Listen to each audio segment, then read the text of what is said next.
L'enclave de pêche de Niakakoma, située sur la côte est du lac Édouard, est depuis ce mercredi sous contrôle du M23, ce malgré le cessez-le-feu. Le chef de l'État est retourné à Kinshasa ce mercredi 7 août après son séjour médical. Dans une interview qu'il a accordée, Félix-Antoine Tshisekedi s'est déclaré bien portant. En pleine saison sèche, les eaux stagnantes sont constatées sur l'avenue OUA dans son croisement avec l'avenue Refuge dans la commune de Kintambo. La population crie au secours.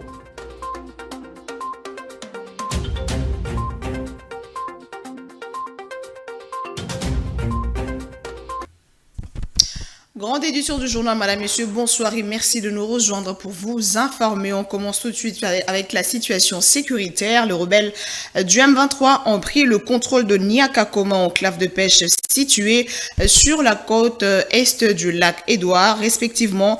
Celle-ci se trouve à 48 km de Niamey-Lima et à 28 km d'Ichacha, deux autres entités stratégiques de la chefferie de Bouicha, déjà passées sous l'emprise du M23.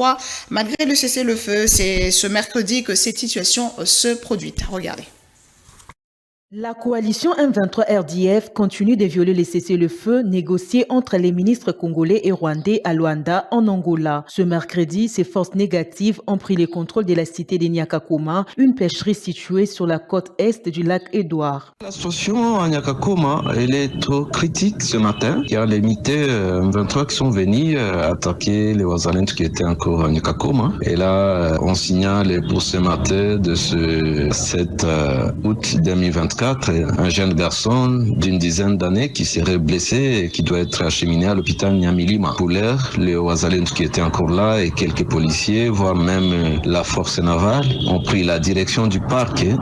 On ne sait pas jusqu'où. C'est inquiétant parce que le cessez-le-feu, tant entendu, n'est pas respecté. On est vraiment dans la merde. Voilà pourquoi on ne se sent pas de demander au gouvernement de s'investir pour cette question, parce que on est vraiment en difficulté totale. Il faut souligner que Niakakoma, c'est un village du territoire de Rutshuru, à chefferie de Bouicha. Il est situé à 28 km de la localité d'Ichacha. Ici, est noté que deux autres entités stratégiques de la chefferie des Bouicha sont déjà passées entre les mains de rebelles. Tout à fait autre chose, le chef de l'État Félix-Antoine Tshisekedi, lors d'une interview accordée à la radio Top Congo FM et au site internet Congo Indépendant, a réitéré sa décision de ne pas dialoguer avec le M23 et l'AFC. Il a par ailleurs affirmé qu'il lui a été conseillé par les prélats catholiques d'organiser le dialogue avec l'opposition, mais pour le président, c'est l'opposition qui n'y est pas favorable. Il a déclaré par exemple que Joseph Kabila est derrière l'AFC de Corneille Nangaa, pas possible d'échanger. Regardez. Jamais, au grand jamais, tant que je serai président de la République démocratique du Congo, je n'aurai en face de moi la délégation du M23 ou de l'AFC, là où je ne sais pas, pour négocier. Jamais. Ce que j'ai dit, c'est que je veux parler avec le Rwanda, pas négocier. Vous avez raison. Parler avec le Rwanda pour demander à M. Kagame, criminel de son État, qu'est-ce qu'il a à voir contre mon peuple. Dernièrement, j'ai reçu, pour l'anecdote, les évêques de la Cinco, le jour où ils ont élu leur nouveau président, leur nouveau bureau. Et dans nos discussions, je ne vais pas les dévoiler ici, mais il y a eu une demande allant dans ce sens. Mais ma réponse était claire. J'ai dit, mais Seigneur, je suis à votre disposition. Je ne demande que ça.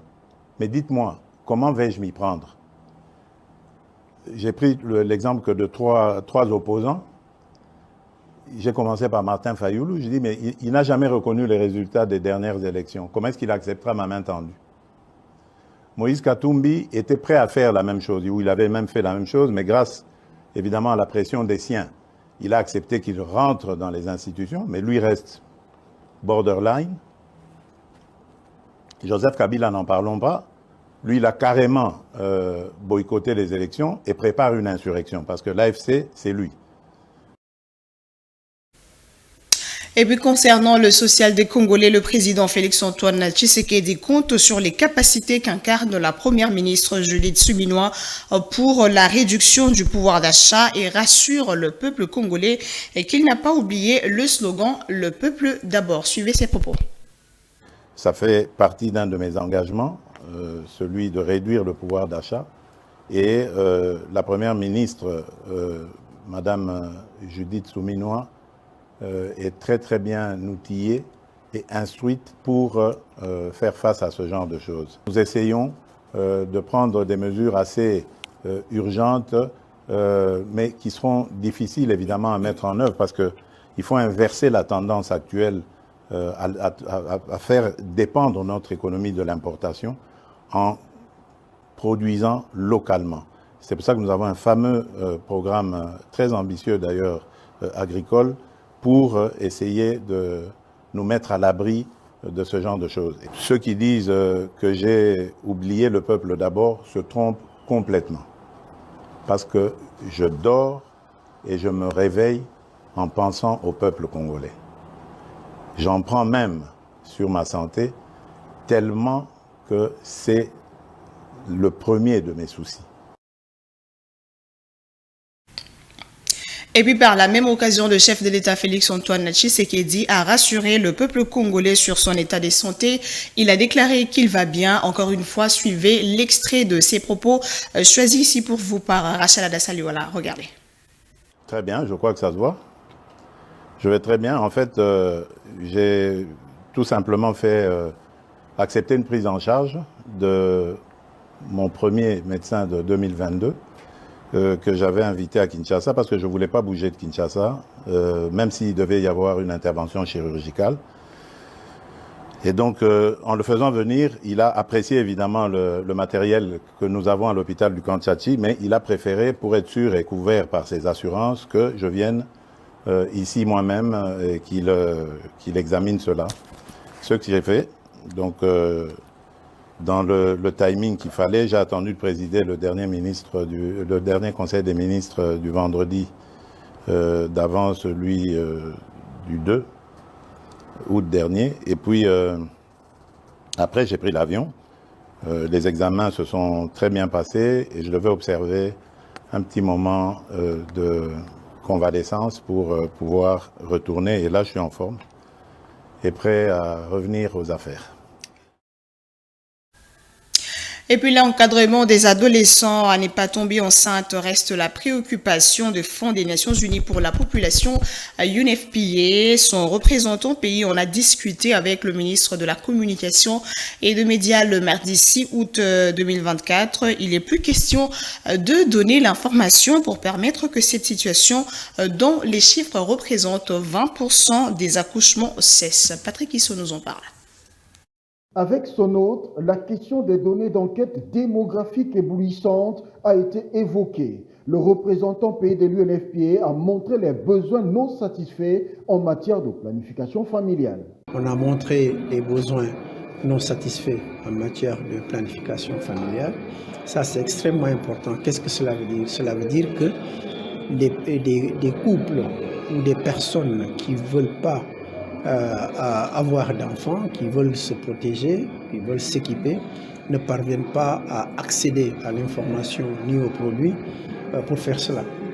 Donc cela veut dire que c'est comme si les enfants, comme on dit chez nous, les enfants ne doivent pas faire les enfants. Mais comment faire pour éviter que les adolescentes, au lieu de rester à l'école, aller à l'école et rester à l'école, qu'elles fassent des enfants et vont contribuer à la pauvreté dans les familles, dans les communautés? Comment faire cela? C'est justement répondre à ces besoins non satisfaits. Les chiffres en ce qui concerne les accouchements par des adolescents sont inquiétants. Il faut donc agir, a fait savoir Madi Biaye. C'est très difficile de laisser ne pas agir si on voit que dans les 4 millions de naissances par an qui interviennent dans ce pays, plus de 20% de ces naissances-là, leurs mamans sont des adolescentes. Vous voyez ce que cela veut dire? Donc ça, je pense que c'est comme ça, on ne s'en sortira pas. Parce que dans le monde entier, on n'a vu aucun pays se développer sans résoudre ça.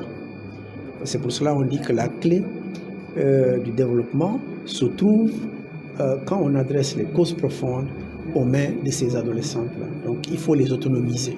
La contribution de l'UNFPA sur l'aide aux adolescents est largement importante, a souligné son représentant pays. La maîtrise qu'a cette agence des Nations Unies sur la question de la population lui fait voir qu'il faut une qualité des soins dans les maternités pour diminuer sensiblement les taux de mortalité lors des accouchements. Et puis le programme Kin Emploi initié par la RDC via le ministère de la formation professionnelle en partenariat avec l'agence belge de développement Enabel a été passé en revue le mardi 6 août entre les deux parties. À cet effet, le ministre de la formation professionnelle Marc Ekila, accompagné d'une forte délégation de son administration et de son cabinet, a fait le déplacement pour les installations de cette structure belge. Ce programme quinquennal évalué à hauteur de 10 millions de dollars américains vise à recadrer et assurer la réinsertion sociale des jeunes. Affaire Vita, reportage. Après son lancement en 2021, quelques avancées sont signalées à ce jour. Cependant, beaucoup reste à faire, notamment la construction prévue du centre de ressources Mossala, dont le site viabilisé est l'Institut technique agricole de Mombele dans la commune de Limete. Le ministre Ekila a insisté sur le fait que ce projet se réfère surtout à la mise en œuvre de la politique publique du gouvernement inscrite dans la vision du chef de l'État. Une préoccupation présentée au cours de cette séance de travail tenue avec le représentant de l'ambassade de la Belgique et de l'Enabel. Emmanuel Anderix est la chef du projet Kin Emploi. C'est vraiment un honneur aujourd'hui de pouvoir recevoir Monsieur le ministre et sa délégation. Nous allons avoir une discussion plus technique pour voir de quelle manière, dans le cadre et du projet et à la fois des ambitions du ministère, le programme pourrait contribuer encore plus à la stratégie du ministère. Saluons le travail abattu par Enabel, Maître Marc Ekila déplore cependant des zones d'ombre dans l'opérationnalité. Il suggère de ce fait d'autres séances de travail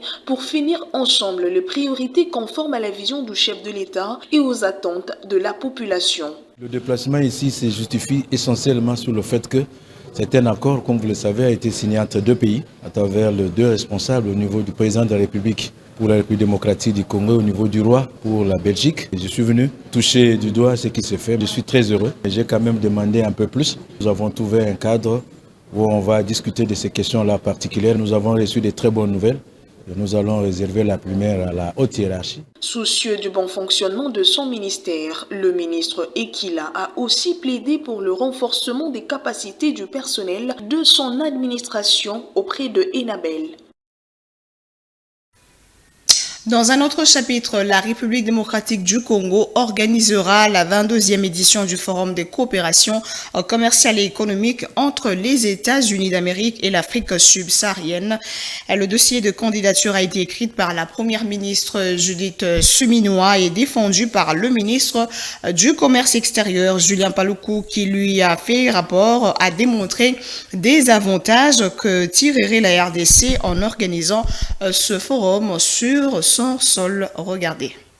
Après l'audience m'accordée par son Excellence Madame la Première ministre, nous allons organiser une série de réunions, de restitutions, d'abord avec la Fédération des entreprises du Congo, mais également avec tous les autres qui sont intéressés par les partenariats entre nous et les Américains, qu'il s'agisse des partenaires officiels et non officiels, pour nous permettre effectivement que l'AGOA soit bénéfique pour l'ensemble du peuple congolais au regard des échanges commerciaux que nous allons faire. Je rappelle que lorsque nous avons été admis entre 2000 et 2010, nos échanges sont passés de quelques millions à 600 millions de dollars l'an.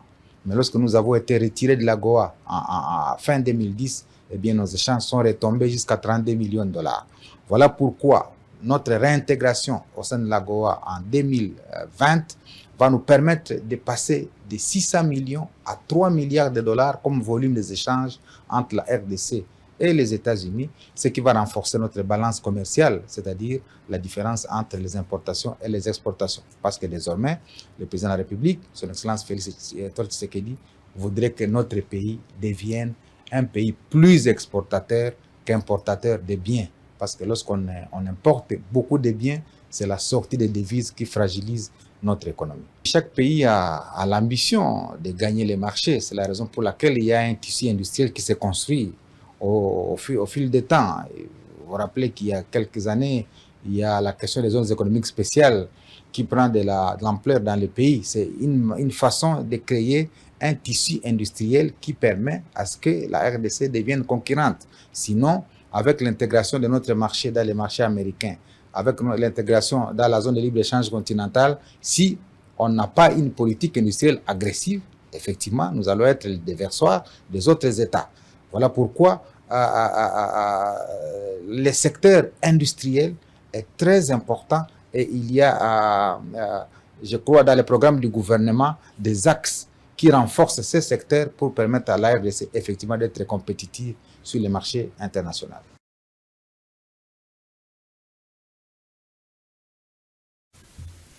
Et puis on parle présidence du Sénat. L'Union pour la démocratie et le progrès social n'a pas pris la place de qui que ce soit. Nous avons ce droit de briguer ce poste. La réaction est d'Augustin Kabouya, secrétaire général du parti présidentiel, à la suite du dépôt de candidature d'Idrissa Mangala à la présidence de la Chambre haute du Parlement. Il estime que l'UDPS reste la première force politique de la majorité. Regardez. En alignant son candidat à la présidence du Sénat, l'UDP Tshisekedi, parti présidentiel, estime qu'il n'a fait que jouer son rôle de première force politique. Le principe au sein de l'Union sacrée, c'est de tenir compte des poids politiques de tout un chacun. Mais quand vous regardez l'ordre d'arrivée, l'UDPS est la première force politique au niveau du Sénat. Automatiquement, c'est notre droit. Et les gens doivent comprendre que l'UDPS n'a pas pris la place de qui que ce soit. C'est notre droit. Nous avons ce devoir de briguer ce poste.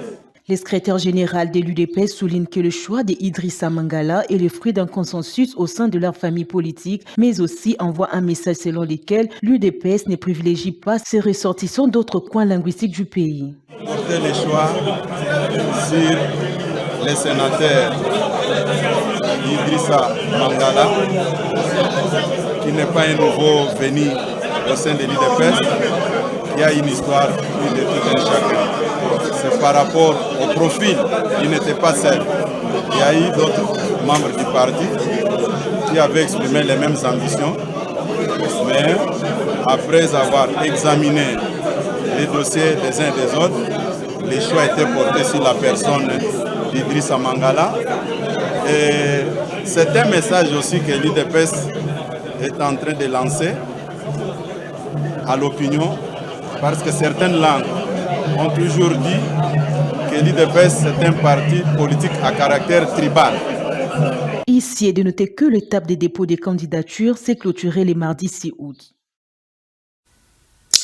On retourne en province pour parler de la reprise des activités socio-économiques dans 36 villages de chefferie de Baboa, Abokowe et Babelebe en territoire d'Irumu. Ces entités, par le passé sous l'emprise de groupes armés, sont à ce jour sécurisées par les forces armées de la République démocratique du Congo. Après reprise, le marché de Mwanga constitue un carrefour de rencontre de toutes les communautés. Affaire Vita, reportage. 5 ans après, 36 villages de la chefferie de Babo Aboko et celle de Babelebe en territoire du Romo sont de nouveau peuplés par leurs habitants. Plusieurs activités socio-économiques ont repris leur cours normal. Ces avancées sont des résultats des efforts de l'administration militaire sous le commandement du gouverneur Johnny Luboya Kachama. Le chef du marché de Mwanga, situé à 15 km de Bunia, se félicite de la cohabitation de communautés. Les activités au sein du marché évoluent déjà bien. Les gens viennent même de Libre, Nyangarai, Kato. Même du côté de l'Indou, en tout cas, les gens viennent nombreux. Du côté de Bunia, Hoko, Ndibe, Banko. Quelques vendeurs du dit marché ont aussi exprimé leur satisfaction. Que les mamans viennent au marché car il n'y a rien à craindre. Tout est calme. Je viens de Bunia, je me sens à l'aise ici. Il n'y a aucun problème. Aussi, le centre de santé de Mwanga a repris ses activités. Son infirmier en chef plaide par ailleurs pour le ravitaillement de cette structure sanitaire. Nous sommes dépourvus de certains matériels qui pouvaient nous aider à faire fonctionner les centres de santé. Tel que le frigo est endommagé, jusqu'à présent, on a une grande difficulté par rapport à ça. On n'a pas même le frigo pour alimenter, pour servir les vaccins pour les centres de santé. Et puis on avait manqué des panneaux pour alimenter les centres de santé. On souhaiterait qu'on nous construise des maisons pour certaines activités préventives telles que CPN, CPC et autres. Autrefois, propriété des groupes armés, ces chefferies font peau neuve avec notamment la reprise de la vie. Et puis on parle du camp de transit des ex-combattants installé à Goma qui est géré par une femme militaire. Le capitaine Inipale de la force de la MONUSCO s'emploie à ce que tous ceux qui transitent se sentent à l'aise. Sa gestion se base sur l'assurance du social et même l'identification de ces ex-combattants pour leur réinsertion dans la société. Un travail délicat qui appelle à une force de caractère. On en parle avec Patrick Issobongue, c'est beaucoup moins.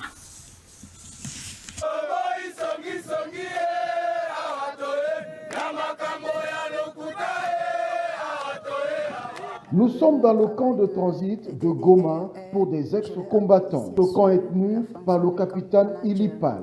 Elle en est la gestionnaire. Son travail, comme elle le souligne, est de s'assurer qu'un certain nombre de choses, surtout sur le plan social, ne manquent pas afin de rendre agréable le transit de ces ex-combattants. Le travail de DDRR, je l'ai appris ici à la MONUSCO. J'assure la fonction de camp manager. Et dans le management du camp, il faut d'abord se rassurer que tout le matériel de première nécessité soit disponible. Je peux citer les effets d'habillement, les médicaments, la nourriture. Le capitaine Inipale ne s'arrête pas là. Avec son équipe, elle prend soin de vérifier l'identité de la personne accueillie. Cela lui permet de savoir si celle-ci peut avoir des effets de guerre ou pas et la conduire vers sa destination.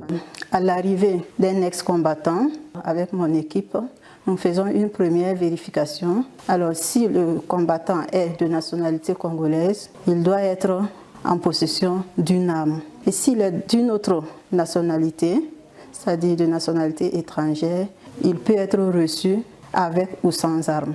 Soit le rapatriement, si le combattant est d'une autre nationalité, ou la réintégration dans la communauté s'il est congolais. Le capitaine Inipale n'a pas droit à l'erreur dans l'exécution de ses tâches, car la moindre erreur peut coûter la vie à toute une communauté qui accueille ces ex-combattants. Et d'une province à une autre, la prétendue pénurie de carburant à Bukavu au sud de Kivu, d'après un confrère joint sur place, cela est juste une stratégie des vendeurs de carburant qui font leurs revendications. Ces derniers se sont donc décidés de fermer toutes les stations-service et n'en laisser qu'une en vue de desservir la ville. Cette situation n'est pas sans répercussion sur la circulation étant donné qu'elle est à la base de la hausse de prix de transport à travers la ville. Janvier Baraïga est au téléphone de Ida Maloba. Bon, je crois que c'était une stratégie tout simplement des vendeurs des carburants qui ont décidé de fermer, laisser, c'était une station-service seulement pour desservir la ville. Des fois, ils font ça, c'est une méthode pour eux de, je sais pas, quand ils veulent revendiquer des choses, ils font ça. Et surtout quand ils veulent entrer vers la pénétration des carburants, ils font ça. Il faut des ventes à routine. Ouais, parce que le monteur que j'ai pu contacter, le motocycliste, il nous disait que oui, les carburants là, mais les propriétaires de stations ne veulent pas vendre, et on ne sait pas pourquoi. Parce que ça a influencé à la montée de prix des transports. Bon, du côté des motocyclistes, quelques caprices, mais c'est pas officiel jusque-là. Et je l'avais annoncé au sommaire, les eaux stagnantes prennent de proportions inquiétantes sur l'avenue OUA dans son croisement avec l'avenue Refuge dans la commune de Kintambo. La situation n'est fait que s'empirer à cet endroit à la grande désolation des usagers de cette route. Ces derniers sont obligés de se frayer d'autres chemins en vue de contourner le fléau, d'où ce énième SOS lancé aux autorités compétentes. Le reportage est de Ida Maloba et Junior Rumba. C'est devenu un véritable casse-tête pour les usagers de l'avenue OUA de pouvoir atteindre la place Kintambo Magasin en passant par son croisement avec l'avenue Refuge. Et pour cause, les eaux stagnantes d'origine inconnue qui continuent à gagner de l'espace à cet endroit. Les usagers de cette route disent en avoir marre. L'avenue OUA, précisément croisement OUA Refuge. Mayo bozomona ça fait des années mayo biso tozara bani ki mayo ezarate. Cette situation d'eau stagnante au croisement des avenues OUA et Refuge ne date pas d'aujourd'hui. Nous ne sommes même pas pendant la saison des pluies, mais constatez vous-même l'état de cet endroit. Les autorités qui cherchent à emprunter cette route sont toujours orientées vers la route de contour à cause de l'impraticabilité de la route à cet endroit. Et même nous, les motocyclistes et plusieurs chauffeurs, n'arrivons plus à passer par ici.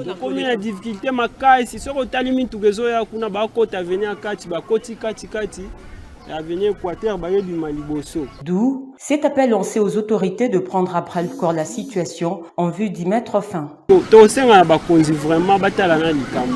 Tout ce que nous demandons, c'est que les autorités compétentes nous trouvent des solutions idoines. Cette situation n'a fait que perdurer, alors que cette route est une artère principale. Que les autorités nous aident à résoudre ce problème. Il faut souligner que même les maisons de vente de part et d'autre à ce niveau de l'avenue OUA sont présentement cadenassées. Les eaux stagnantes ne permettent pas d'y accéder. Une solution urgente s'avère nécessaire. En dehors de nos frontières, la Tunisie a rejoint la plainte sud-africaine contre Israël. Ce pays a déposé ce mercredi une requête auprès d'un tribunal des Nations Unies. Regardez. La déclaration d'intervention est soumise à la Cour internationale de justice de La Haye, a déclaré le responsable sous couvert d'anonymat. La Turquie est le dernier pays en date à demander à participer à l'affaire. Le président turc a ordonné depuis le mois de mai dernier que son pays suspende les échanges commerciaux avec Israël, évoquant son assaut sur Gaza. Contrairement aux pays occidentaux qui ont désigné le Hamas comme une organisation terroriste, le président turc a félicité le groupe, le qualifiant de mouvement de libération. Pour rappel, l'Afrique du Sud a saisi la Cour internationale de justice à la fin de l'année dernière, accusant Israël de violer la Convention sur les opérations militaires à Gaza. Israël a fermement rejeté les accusations de génocide et affirmé que la guerre à Gaza était une action défensive légitime contre les militants du Hamas pour leur attaque du 7 octobre dans le sud d'Israël qui a tué environ 1200 personnes et pris 250 autres en otage. La décision de la Cour face à ces demandes n'a pas encore été rendue.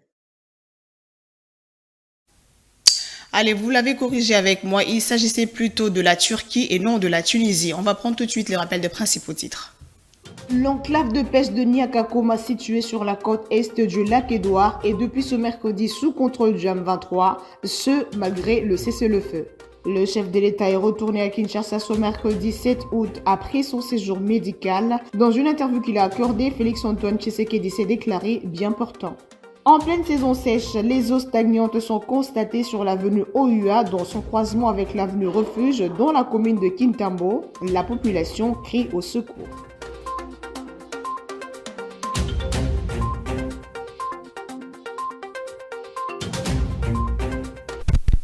Madame, Monsieur, ce journal est complètement terminé. Retrouvez demain à 9h30 Nathalie Atatama et la Rose Riziki pour la tranche matinale. À 13h juste pour le bulletin d'information, Bénédicte Kokemonumbi. Et à 19h30, je serai de retour pour vous présenter la grande édition avec le même plaisir. Au revoir et bonsoir.